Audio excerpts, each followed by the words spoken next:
Et si Derrick Rose ne s'était pas blessé au ligament croisé lors des playoffs 2012? Bienvenue dans le premier épisode de The Shift. Annoncé comme le numéro 1 de la draft 2008 après une saison à l'université de Memphis, Derrick Rose est drafté par la franchise de sa ville natale, les Bulls. Lors de ses 3 premières saisons, il progresse année après année en battant des records de précocité affolants. Rookie de l'année en 2009, All-Star en 2010, il devient en 2011 le plus jeune MVP de l'histoire de la NBA. En 3 saisons, il transforme les Bulls d'une équipe du ventre mou à de véritables candidats au titre. Cette saison restera la meilleure de sa carrière. Alors qu'il n'avait raté que 6 matchs en carrière sur ses 3 premières saisons, il en manque 27 en 2011-2012. Malgré cela, les Bulls terminent premier de l'Est et joueront les Sixers au premier tour. Et lors du Game 1, Derrick Rose va gravement se blesser au genou. Le verdict tombe, ligament croisé. Sa carrière a basculé pour toujours. Il restera sujet aux blessures toute sa carrière et n'atteindra plus jamais les hauteurs de ses débuts avant de prendre sa retraite en 2024. Aujourd'hui, on se plonge dans une autre réalité, celle dans laquelle Derrick Rose n'aurait pas subi toutes ses blessures.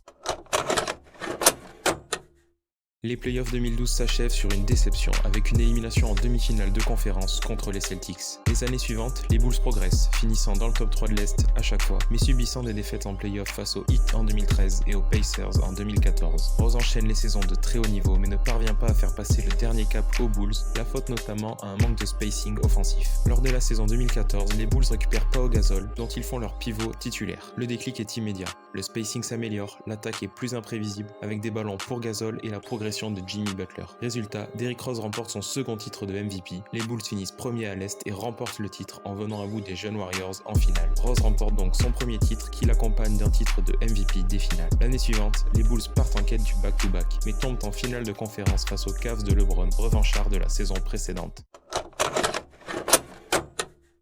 Lors de l'été 2016, Rose, en fin de contrat, estime avoir fait le tour à Chicago en ayant ramené un titre à sa ville natale. Ainsi, il quitte les Bulls via un sign and trade qu'il envoie aux Spurs de San Antonio qui cherchent à se renforcer à la main mais aussi à ajouter des qualités athlétiques à leur équipe après avoir été vaincus par le Thunder lors des playoffs 2016. Son intégration dans sa nouvelle équipe se passe bien et les Spurs sont dangereux dès sa première saison. Mais lors des playoffs 2017, la marche est tout simplement trop haute face à la super team des Warriors avec Steph et KD qui sont en marche vers leur premier titre. L'année suivante, les Spurs sont surpris par les Rockets de Harden, Chris Paul et Mike D'Antoni dès les demi-finales de conférence, une vraie déception. Cependant, petit à petit, le jeu de Derrick Rose évolue. À ses qualités athlétiques exceptionnelles, s'ajoute une lecture de jeu améliorée et un tir de plus en plus sûr. On sent la patte Popovich sur le meneur et l'alchimie avec Kawhi est de plus en plus parfaite. Les Spurs profitent des péripéties de leur bourreau des années précédentes pour remporter 2 titres consécutifs en 2019 et 2020. Si Kawhi écrase les finales 2019, c'est Rose qui repart avec le titre de MVP des finales l'année suivante, son second.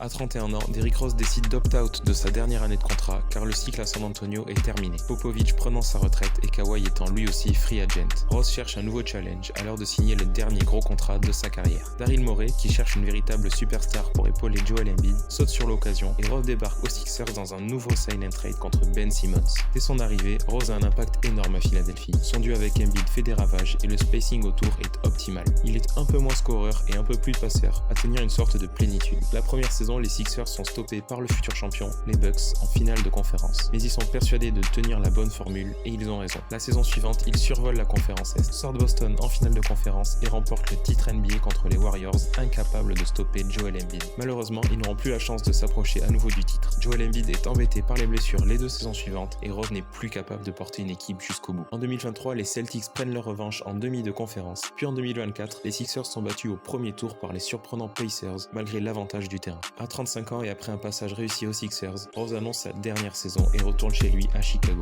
Il y occupera un rôle de 6e homme et dans l'équipe à atteindre le play-in. Les Bulls parviennent à se qualifier et offrent une dernière série de playoffs à Derrick Rose contre les Celtics.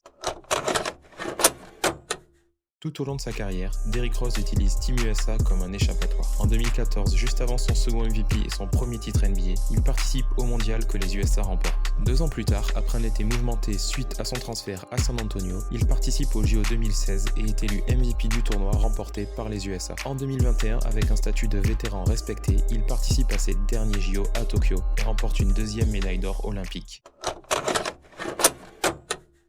Derrick Rose prend donc sa retraite à l'été 2025, laissant une carrière légendaire derrière lui. 4 fois champion NBA, 2 fois MVP des finales, il est également double MVP de saison régulière et a remporté un mondial et 2 médailles d'or olympiques avec Team USA. Si tu as aimé ce contenu, retrouve-en d'autres sur ma page, n'hésite pas à liker, à commenter et à t'abonner.